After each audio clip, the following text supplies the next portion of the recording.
Hello everyone, video start करने से पहले छोटा सा इंस्ट्रक्शन। एसएससी जेईई के लिए बेस्ट बुक्स और टेस्ट सीरीज का लिंक मैंने डिस्क्रिप्शन में डाला हुआ है, उसे देखना ना भूलें। Now let's start the video.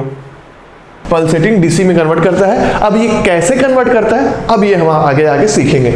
तो रेक्टिफायर्स में हम बेसिकली तीन टाइप के रेक्टिफायर्स देखेंगे। फर्स्ट है हाफ वेव रेक्टिफायर, सेकंड है सेंटर टैप्ड ब्रिज रेक्टिफायर और थर्ड है आपका centre tap full wave rectifier, third है आपका ब्रिज रेक्टिफायर, राइट। तो यहां पे मैं फर्स्ट रेक्टिफायर के बारे में बात करूंगा जो कि है हाफ वेव रेक्टिफायर। ठीक है, ये सारे कुछ चीजें आप तीनों रेक्टिफायर्स बेसिक आइडिया आप सबको होगा कि हाफ वेव रेक्टिफायर क्या होता है, सेंटर टैप्ड रेक्टिफायर क्या होता है और फुल वेव रेक्टिफायर क्या होता है।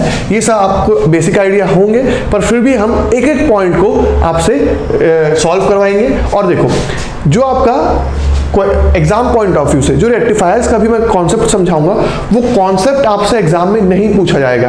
आपको मैं टेबल बनवाऊंगा और एक सारी वैल्यूज लिखवाऊंगा। रिपल फैक्टर क्या होता है, ट्रांसफॉर्मर यूटिलाइजेशन फैक्टर क्या होता है, ये सारी वैल्यूज लिखवाऊंगा in the for the case of half wave rectifier, centre tap rectifier और ब्रिज रेक्टिफायर के केस में। और ये सारी वैल्यूज को आपको याद रखना है, राइट, क्योंकि डीएमआरसी का पेपर हो गया या एसएससी जेईई का पेपर हो गया, आपसे डायरेक्ट वैल्यूज पूछी जाएगी, ना कि उसका कॉन्सेप्ट। तो डायरेक्ट वैल्यूज आपको याद रखनी है और आपको खुद भी टेबल बना के रखना है ताकि आप तीनों की वैल्यूज को याद रखें।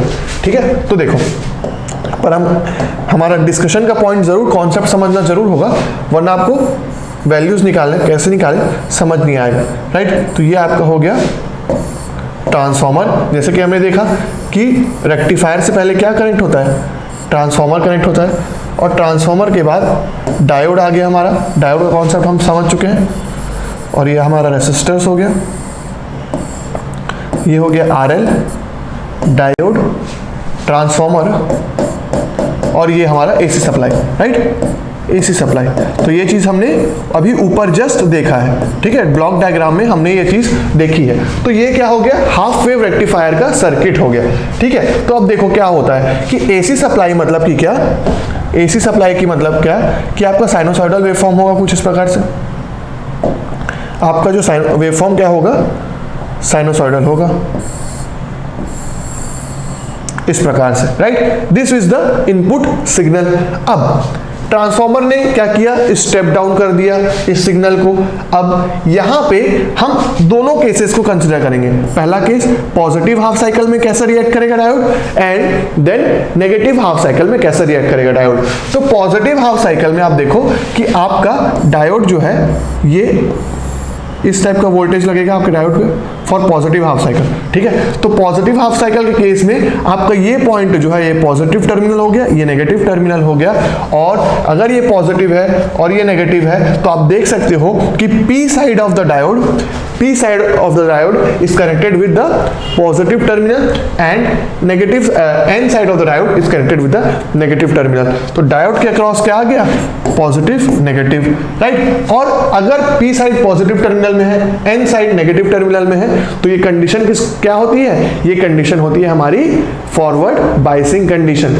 ठीक है, तो यहां पे आपका डायोड फॉर, यहां पे मैं लिखते भी आता हूं, फॉर पॉजिटिव हाफ साइकिल,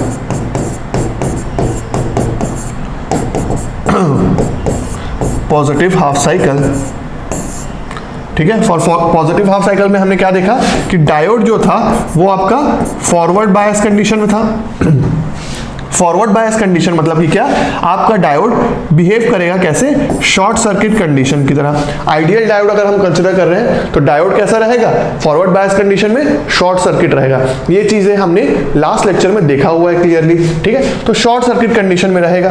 तो अगर फॉरवर्ड बायस में देखो, अगर मैं यहां पे इस पोर्शन को हटा दूं, ठीक है, तो आपका डायोड कैसे हो गया, शॉर्ट सर्किट हो गया फॉर पॉजिटिव हाफ साइकिल, है ना।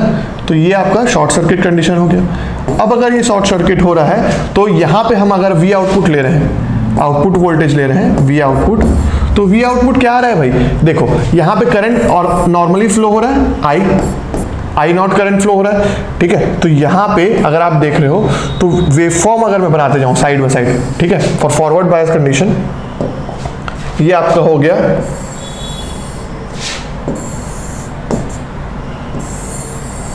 इनपुट सिग्नल Vin, ठीक है, और ये आपका हो गया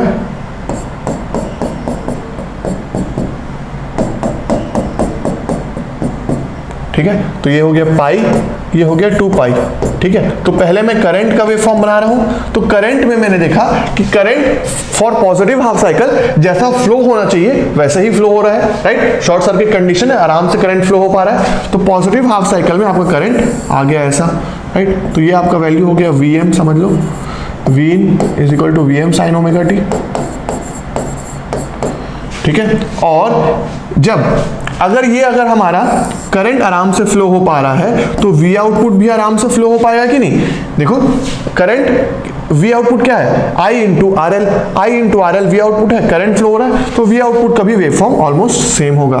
फॉर 0 to पाई ये कॉन्फ़िगरेशन होगा। अब देखो, अब अगर जब नेगेटिव हाफ साइकिल की बात की जाए, फॉर नेगेटिव हाफ साइकिल, ठीक है, क्योंकि हमारा AC सिग्नल है तो साइकिल तो चेंज होते जाएगा बार बार, राइट। तो नेगेटिव हाफ साइकिल के केस में डायोड क्या होगा, अब डायोड हो जाएगा हमारा, diode will be reverse bias. क्यों रिवर्स बायस भाई, देखो फिर से उस कॉन्फ़िगरेशन में जाते हैं हम।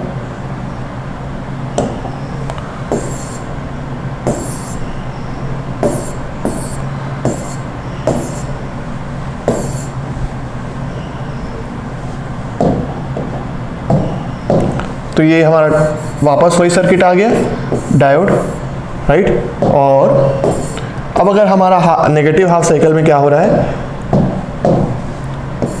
ये ऐसा सिग्नल अप्लाई हो रहा है डायोड में, राइट। पाई टू 2 पाई हमारा नेगेटिव सिग्नल अप्लाई हो रहा है डायोड में। अब अगर ये नेगेटिव सिग्नल अप्लाई हो रहा है, पाई टू 2 पाई हमारा नेगेटिव सिग्नल अप्लाई हो रहा है, तो डायोड के पॉजिटिव, यहां पे एक मिनट,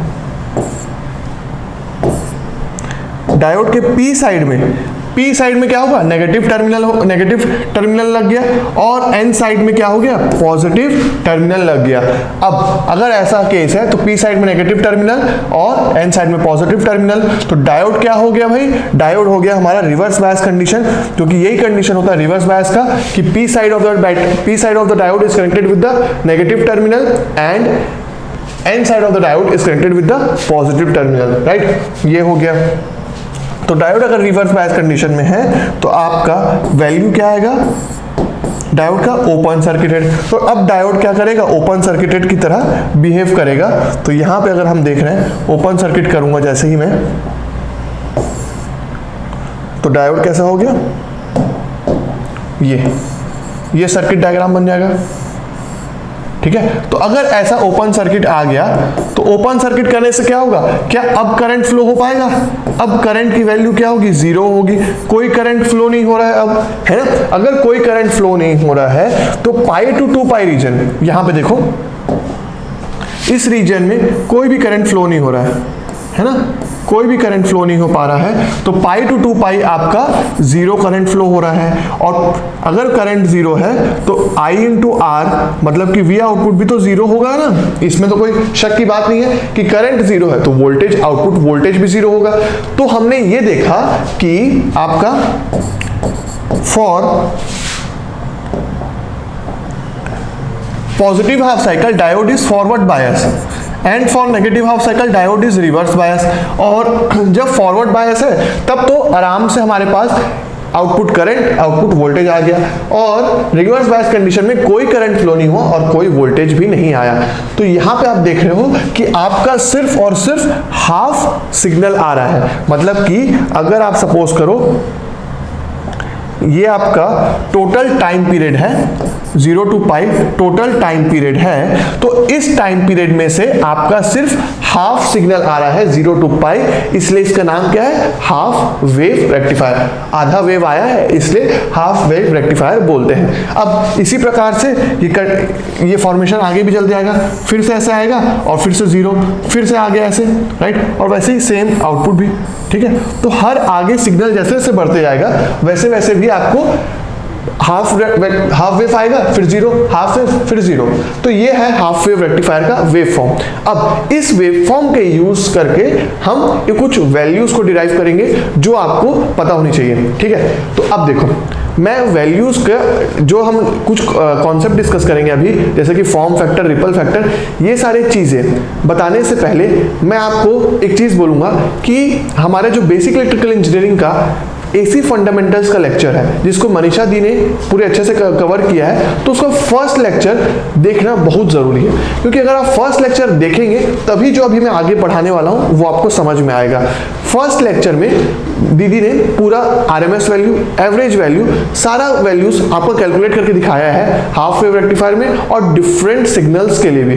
तो अगर आपने वो लेक्चर नहीं देखा है तो पहले वीडियो को अभी पॉज करो और उस लेक्चर को देख के आओ, और उसके बाद ये वाला लेक्चर को कंटिन्यू करना, क्योंकि उसी लेक्चर्स के मैं ये समझ के चल रहा हूं कि आपने वो लेक्चर्स देखा हुआ है, तो मुझे वो सारी चीजें वापस बताने की जरूरत नहीं पड़ेगी। हम डायरेक्टली बेसिक इलेक्ट्रॉनिक्स को डील करेंगे और आपका बेसिक कॉन्सेप्ट पहले से क्लियर होना चाहिए, राइट। तो यहां पे अगर मैं देख रहा हूं इस हाफ वेव रेक्टिफायर के केस में अगर क्या क्या वैल्यूज हमको निकालनी है, तो first will be average value. ये एवरेज वैल्यू भी फॉर हाफ वेव रेक्टिफायर कैसे कैलकुलेट हुई है, ये कैलकुलेशन मैं नहीं करूंगा, कैलकुलेशन उस लेक्चर में पूरा आपको डिटेल में मिल जाएगा, राइट। तो यहां पे हमें सिर्फ वैल्यूज डिस्कस करनी है, क्योंकि एग्जाम में भी आपसे वैल्यूज पूछी जाएगी।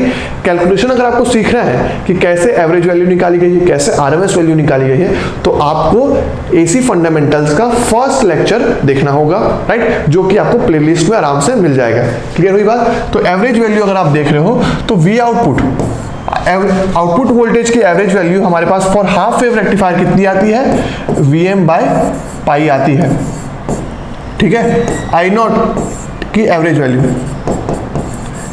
Value for output current is nothing but Vm/πr, which is nothing but Im/π.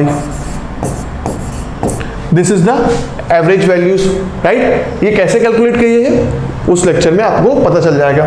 Now RMS value, root mean square value, ये हमसे पूछी जाती है, ठीक है।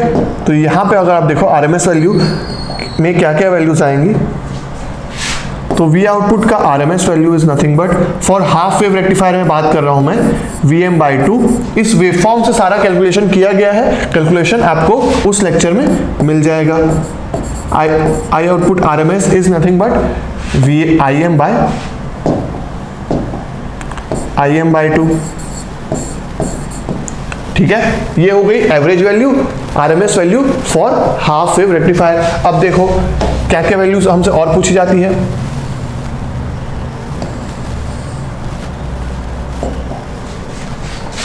अब हमसे पूछा जाएगा फॉर्म फैक्टर क्या होता है। तो फॉर्म फैक्टर बहुत लोग को पता होगा। फॉर्म फैक्टर इज, देखो फॉर्म फैक्टर याद करने का ना मैं आपको ट्रिक बता देता हूं एक, कि जैसे मैं याद करता हूं, ये देखो यहां पे क्या है, आर पहले आ रहा है, फिर एम पहले आ रहा है। R for RMS value, M for mean value. Mean मतलब क्या होता है, एवरेज वैल्यू, ठीक है। तो आपको कंफ्यूजन कभी नहीं होगा कि फॉर्म फैक्टर का फॉर्मूला क्या होता है। फॉर्म फैक्टर का फॉर्मूला होता है FF is equal to RMS value upon average value, right. ये RMS value upon average value. तो अगर आप देख रहे हो आरएमएस वैल्यू हमारी क्या आई थी, Im/2, और Im/2 और एवरेज वैल्यू आई है Im/π। तो इसको अगर आप सॉल्व करते हो तो π/2 आता है, that will be equal to 1.57 right. तो ये आपका आ गया फॉर्म फैक्टर। तो form factor in case of half wave rectifier 1.57 होता है, ये चीज हो गया।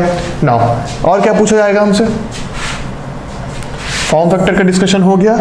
अब हमसे पीक फैक्टर पूछा जाएगा, सॉरी सीक्वेंस में चलते हैं। तो अब हमसे पूछा जाएगा रिपल फैक्टर क्या होता है।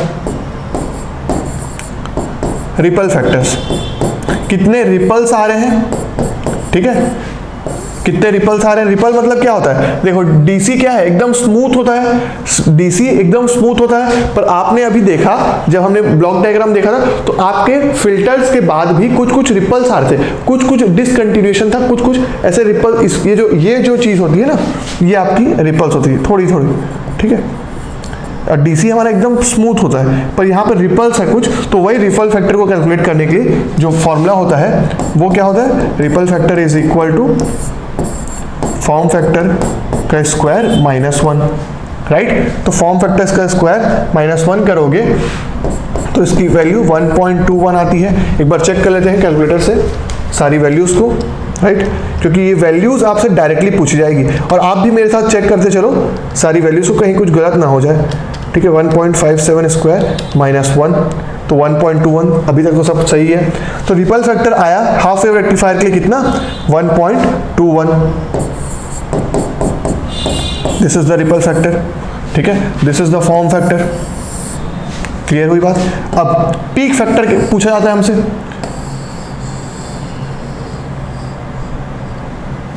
अब हमसे पूछा जाएगा पीक फैक्टर क्या होता है हाफ वेव रेक्टिफायर का। पीक फैक्टर, तो पीक फैक्टर अगर आप देखो तो पीक फैक्टर का फॉर्मूला होता है peak factor is equal to peak value upon RMS value, ये होता है पीक फैक्टर का फॉर्मूला। तो पीक वैल्यू कितनी होती है, IM, ठीक है, I max is the peak value, right. यहां पे देख सकते हो वेवफॉर्म में आपको दिखाया था मैंने, ये आप देख सकते हो, ये देखो, ये जो वैल्यू है ना, ये आपकी पीक वैल्यू है, ये IM। क्लियर हुई बात। ये क्या हो गया, VM, राइट। तो यहां पे अगर आपका पीक फैक्टर, राइट, तो peak value upon RMS value, RMS value कितनी है हमारी, IM/2। तो पीक फैक्टर आ गया हमारा, पीक फैक्टर आ गया 2 फॉर हाफ वेव रेक्टिफायर। तो ये सारे पॉइंट्स अभी तक हमने डिस्कस किए। अब इफिशिएंसी पूछा जाता है हमसे कि रेक्टिफिकेशन इफिशिएंसी क्या होता है इन case of half wave rectifier. Rectification efficiency,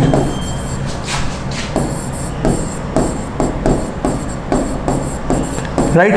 तो देखिए आपको मैं जो ये वैल्यूज लिखवाते जा रहा हूं ना, उसका यही रीजन है क्योंकि आपका कोई भी पेपर हो, आपसे सिर्फ ये वैल्यूज पूछी जाएगी कि हाफ वेव रेक्टिफायर में रिपल फैक्टर क्या होता है, हाफ वेव रेक्टिफायर में आपका फॉर्म फैक्टर कितना होता है। तो ये वैल्यूज डायरेक्टली पूछी जाएगी, कॉन्सेप्ट आपसे नहीं पूछा जाएगा। वैल्यूज पे आपको इसलिए याद रखना है और इनका लास्ट में टेबल बनाना है तीनों का, ठीक है। तो यहां पर अगर देखोगे rectification efficiency,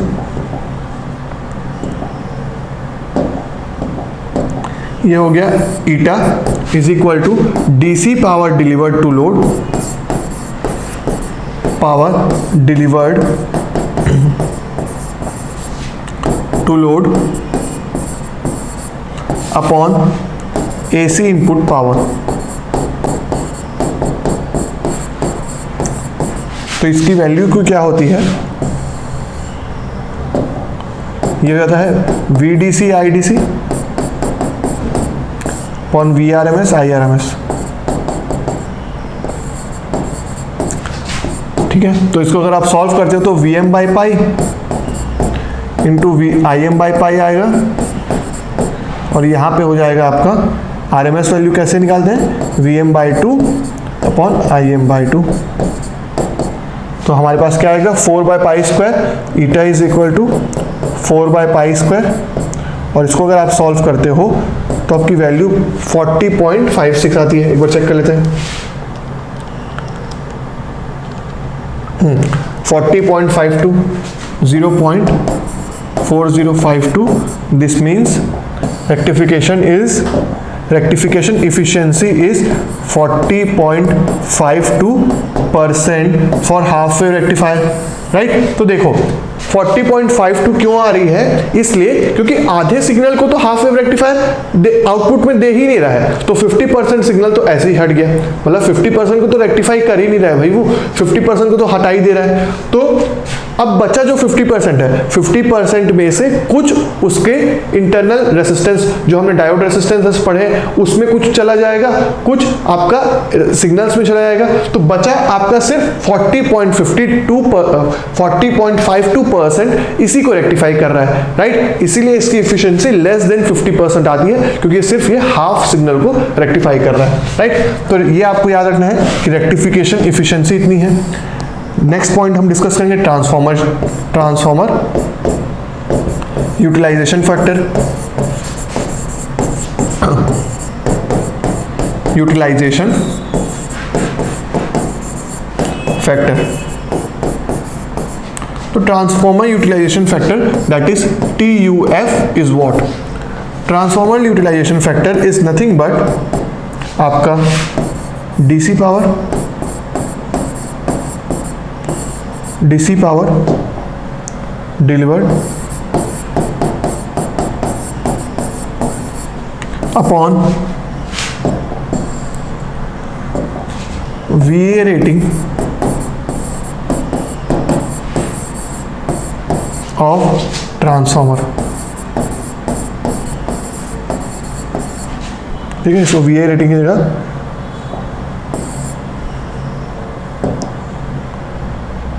power rating of transformer, power rating of transformer that is PAC।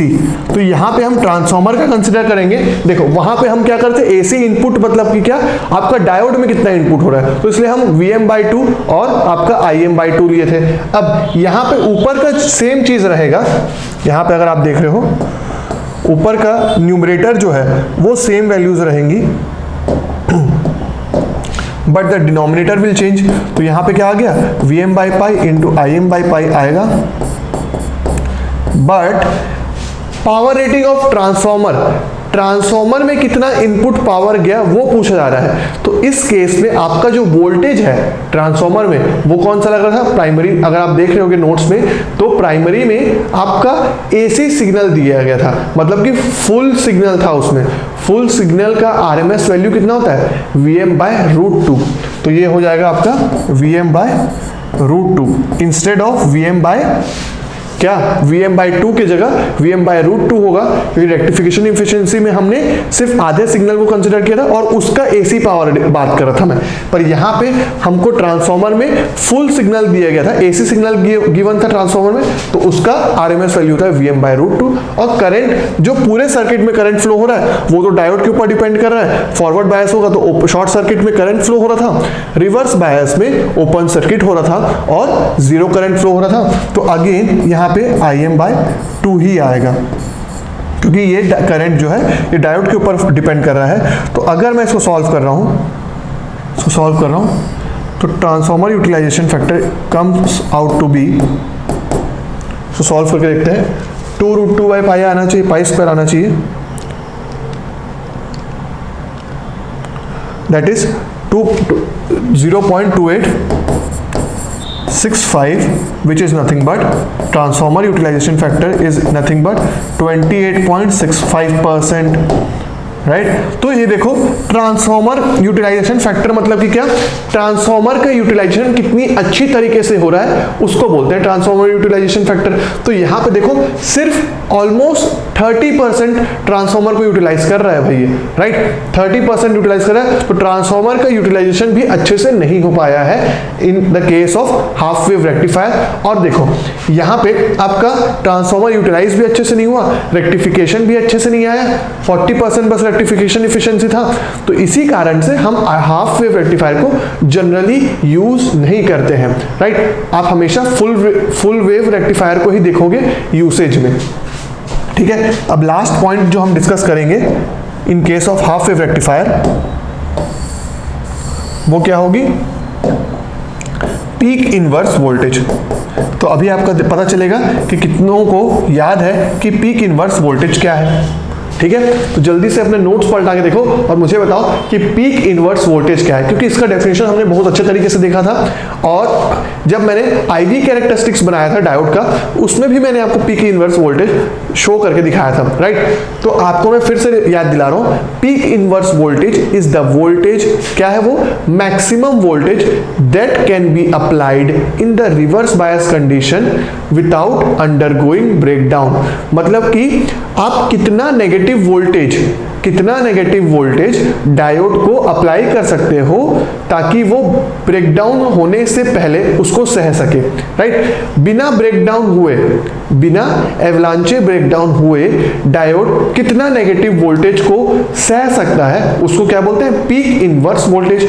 बिना एवलांचे ब्रेकडाउन हुए आपका डायोड कितना नेगेटिव वोल्टेज को सह सकता है, उसको बोलते हैं पीक इनवर्स वोल्टेज। अब देखो हमारा जो सर्किट डायग्राम था for the case of half wave rectifier, अरे कहाँ गए सारे,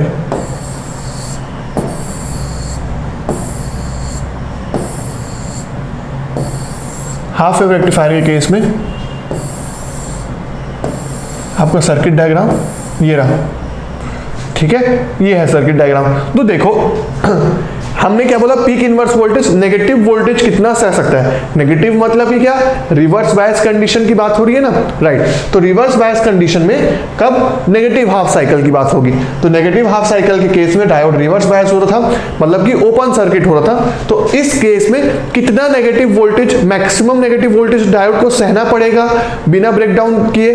तो देखो यहां पे आराम से कि यहां पे आपका जो करंट है वो 0 है।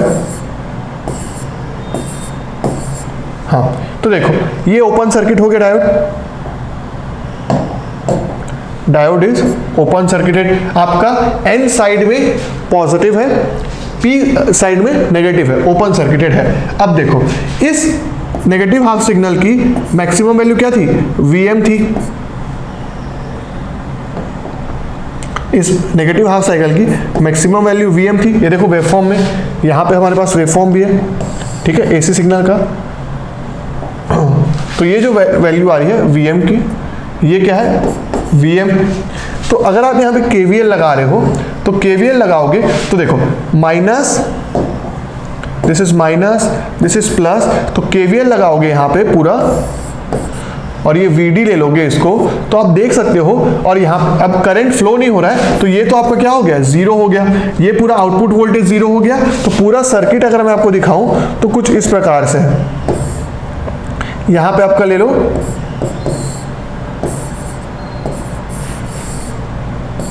ऐसा,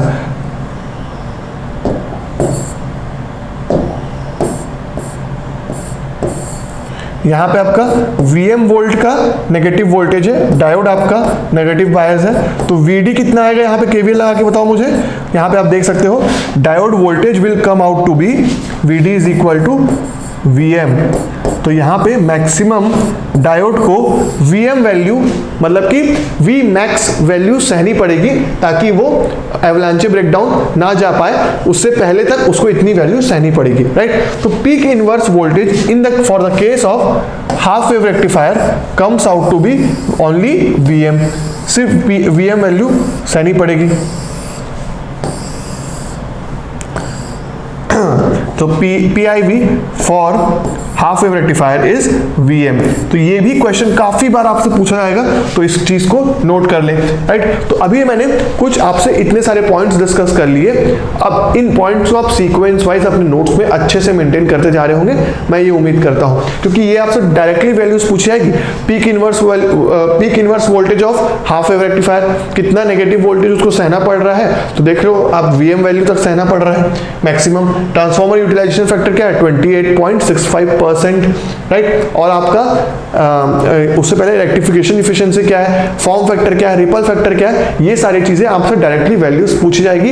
ये नहीं पूछा जाएगा कि भाई हाफ वेव रेक्टिफायर का कैसे वर्किंग हो रहा है, राइट। तो वैल्यूज आप अच्छे से नोट करेंगे। नाउ जिस फॉर्मेट में अभी तक हमने सारे पॉइंट्स लिखे हैं, उसी फॉर्मेट में हम अभी सेंटर टैप रेक्टिफायर और फुल वेव ब्रिज रेक्टिफायर को भी एनालाइज करेंगे और उनके भी पॉइंट्स लिखेंगे, right? Thank you everyone for watching this video till the end. Please like this video and share it with your friends. And if you are new to this channel, subscribe to our YouTube channel and don't forget to hit the bell icon to get the latest updates. SSC JEE के लिए best books और test series का link मैंने description में दे दिया है, और अगर आप हमारा टेलीग्राम चैनल ज्वाइन करना चाहते हैं तो उसका लिंक भी मैंने डिस्क्रिप्शन में और फर्स्ट कमेंट में दे दिया है। तो मिलते हैं नेक्स्ट वीडियो में, तब तक के लिए हैव अ गुड डे, सी या।